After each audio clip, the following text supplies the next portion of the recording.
안녕하세요. 오늘 공부하실 내용은 하이델베르크 요리문답 제10문입니다. 하나님께서는 그러한 불순종과 반역을 형벌하지 않고 지나치시겠습니까? 결코 그렇지 않습니다. 하나님께서는 원죄와 자범죄 모두에 대해 심히 진노하셔서 그 죄들을 이 세상에서 그리고 영원히 의로운 심판으로 형벌하실 것입니다. 하나님께서는 누구든지 율법책에 기록된 대로 온갖 일을 항상 행하지 아니하는 자는 저주 아래 있는 자라고 갈라디아 3장 10절이라고 선언하셨습니다. 네. 우리가 지금 이제 신문까지 하이델베르크 신문까지 왔습니다. 우리가 하나님을 이해하는 데 있어서 하나님의 속성 중에 사랑과 공의의 속성을 이해할 필요가 있습니다. 사랑은 덮어주는 것입니다. 사랑은 일방적인 것이고, 그런데 또 공의는 정의로운 것입니다. 잘못이 있으면 형벌을 받아야 하는 것이 공의입니다. 이 둘 중에 하나가 빠지면 온전한 하나님이 될 수 없습니다. 그냥 무조건 죄를 지으면 죄를 지으면 우리를 무조건 사랑해 주신다. 사랑의 하나님만 강조해서 모든 사람을 구원하신다. 온 세상을 구원하신다.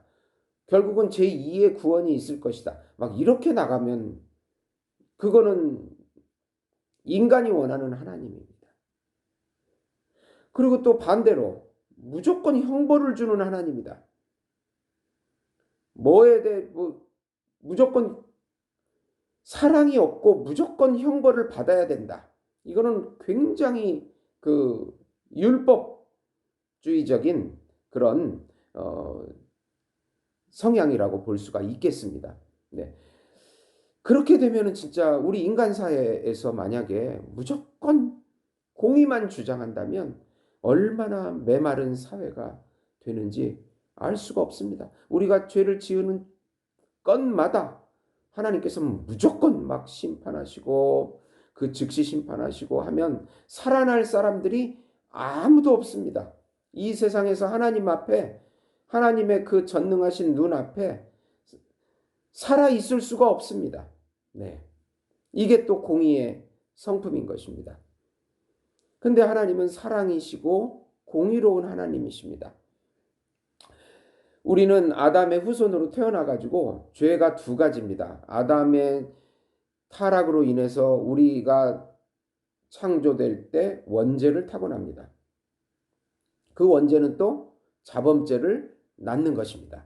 그래서 우리가 원죄 자범죄로 하나님 앞에 죄로 비참한 존재라는 것을 우리가 자각해야 하는 것입니다. 성경 말씀을 보면 창세기 2장 17절 선악을 알게 하는 나무의 실과는 먹지 말라. 내가 먹는 날에는 정령 죽으리라 하시니라.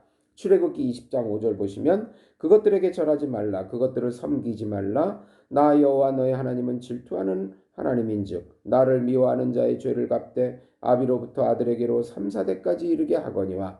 출애굽기 34장 7절 인자를 1000대까지 베풀며 악과 과실과 죄를 용서하나 형벌받을 자는 결단코 면제하지 않고 아비의 악을 자여손 3, 4대까지 보응하리라.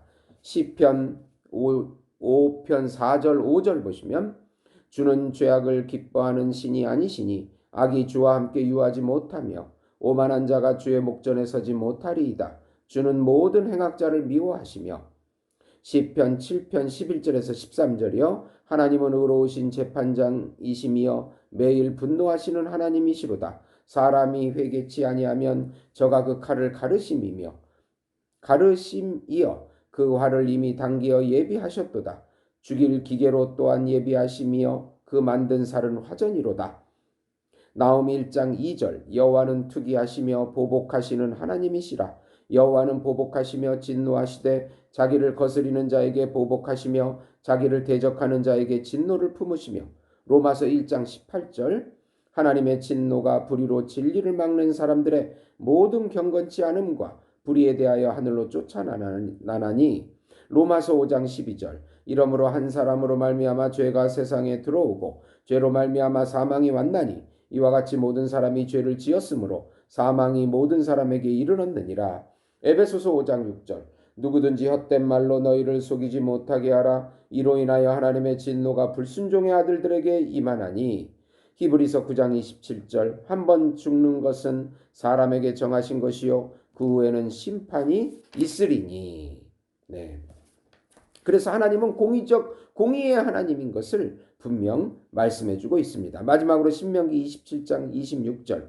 이 율법의 모든 말씀을 실행치 아니하는 자는 저주를 받을 것이라 할 것이요 모든 백성은 아멘 할지니라.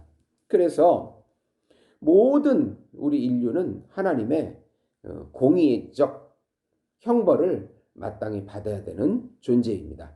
그러나 하나님께서는 이 공의적 형벌에서 벗어나게 해줄 수 있는 복음이라는 것을 우리에게 주셨습니다. 그 저주에서 해방되는 것인데 십자가의 형벌이 우리가 당해야 될 이 형벌을 십자가에서 예수님께서 대신 당하는 것입니다. 그래서 하나님은 공의를 만족시켜 주십니다. 이것을 죄사함의 의라고 합니다. 그리고 또 예수님께서 온전히 율법에 순종하십니다. 그 순종의 의를 우리에게 입혀주시니까 그것이 또 사랑입니다. 네. 그래서 하나님은 죄사함의 의와 순종의 의를 우리에게 입혀주셔서 율법의 저주에서 해방시켜 주시고 죄와 사망에서 해방시켜 주시고 사단과 세상의 통치에서 해방시켜 주시고 우리의 죄로 물든 거짓 자에서 해방시켜 주셔서 옛자에서 해방시켜 주시고 예수님의 새 자를 입혀 주셔서 우리를 구원해 주시는 것입니다. 네. 이 절대적인 은혜 앞에 우리의 그 공로와 노력을 강조한다는 것은 참으로 어리석은 것입니다. 하나님께서 시궁창에 빠진 우리들을 건지셔가지고 물로 깨끗이 씻어주시고 자기 집으로 들여서 좋은 옷과 가락지를 신발을 신기고 가락지를 끼워서 자녀를 삼아주시는 이것에 어떤 우리의 노력과 공로가 들어있습니까? 아무것도 없습니다. 네.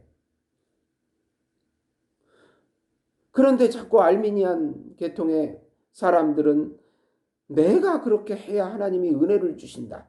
구원이 나에게 달려있는 것 같이 그렇게 주장하는 것은 거짓 복음입니다. 점차로 그것이 인본주의화되고 신인 협력설을 주장하고 자기 만족, 내가 했기 때문에 하나님은 은혜를 주셔야 된다. 내가 노력과 공로를 하면 그렇게 하나님은 축복을 주셔야 된다. 이것이 자기 긍정을 하는 것이고 이것이 거짓 복음입니다.